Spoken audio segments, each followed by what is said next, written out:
Hey everyone, Crow back again. And on September 13th, 2019, Zen Studios released Star Wars Pinball for the Switch. I found out about this a couple months ago, and when I found out there was going to be a physical version being released alongside the game being released digitally, I immediately pre-ordered a copy on Amazon. I mean, physical versions of pinball games are few and far between, so of course I'm going to jump on this. And around $30, I think the price is excellent for what's included in the package. And what are you getting in the package? Well, physically at least, it's just a case and a game card. No bonuses, no manual, just the bare bones of what is sadly standard these days. But hey, it's really the content of the game that counts. And what you're getting in this game, at its core, is 19 Star Wars themed pinball tables that are a lot of fun to play, and that ain't bad for $30. So what are the tables? The tables are Solo, Calrissian Chronicles, The Battle of Mimban, The Last Jedi, Ahch-To Island, Rogue One, Star Wars Rebels, The Force Awakens, Might of the First Order, Han Solo, Droids, Episode 4, A New Hope, Masters of the Force, Episode 6, Return of the Jedi, Darth Vader, Starfighter Assault, Episode 5, The Empire Strikes Back, The Clone Wars, and Boba Fett. Now, all of these tables have actually been released before in Pinball FX2 and Pinball FX3. In fact, I've already got videos posted over the years on this channel for each and every one of these tables, so I'm not going to go into depth of how each of these tables play. But it is the first time these tables are showing up on the Switch. Now, I had thought they were already released on the Switch since Pinball FX3 was released on the Switch about a year ago, but when I checked, there were no Star Wars tables there, even though they are included in the Steam version and I presume the other console versions of Pinball FX3. So that may be part of the reason why this package is only getting a release on the Switch. So what I really want to talk about is the difference here between this package and Pinball FX3. Well, it's pretty much the same thing as Pinball FX3, just with a Star Wars retheming, but with some interesting differences.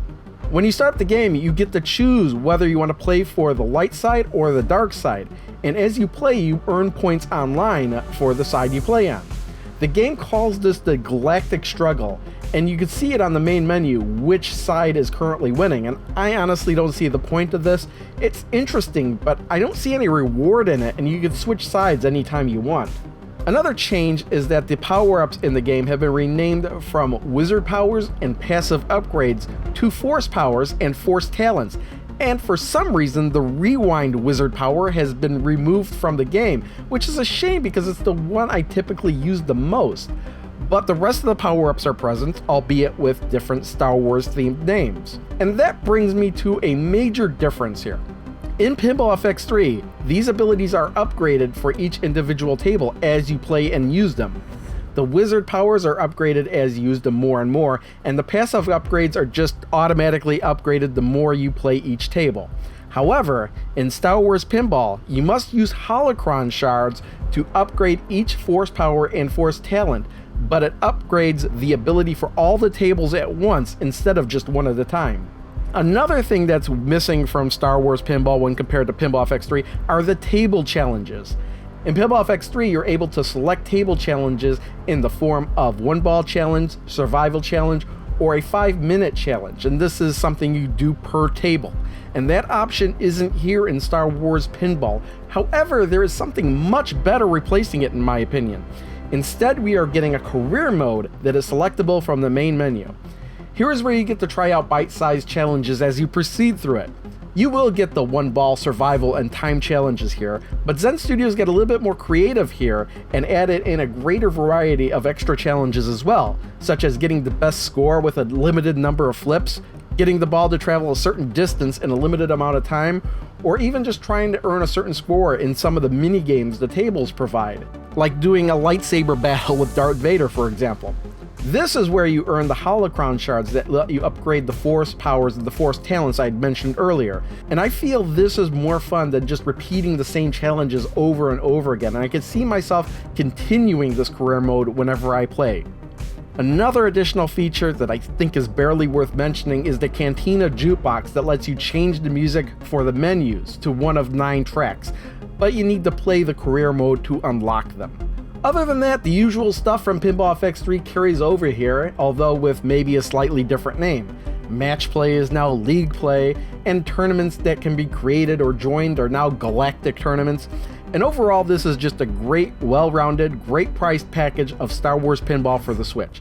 Everything runs great as far as I can tell, and the game easily lets you change the screen orientation if you want to play vertically.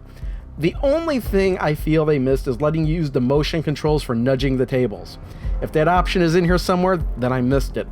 The tables are fun and full of events that couldn't occur in a real pinball table, and this game is easily recommendable to anyone into Star Wars or pinball and has a Switch. The only question is, what happens when and if Zen Studios creates new Star Wars tables? The Rise of Skywalker is coming out later this year, and if Zen creates new tables for the new film for Pinball FX3, will those tables be available here as potential DLC? I suppose it's possible, but as it is here, there's plenty to offer in this package. And that's all I really wanted to say about Star Wars Pinball on Switch. More of a comparison to Pinball FX3, but really that's the way I look at something like this. It really has its own features to offer as a standalone package. And that's it. If you've made it this far and you've liked the video, I would recommend liking the video. And if you're not yet subscribed, I would recommend subscribing as well. I've got plenty of videos just like this, and there will be more to come. I would also recommend checking out my Twitch channel, Crow Pinball, as I've been more active over there as well. See y'all next time.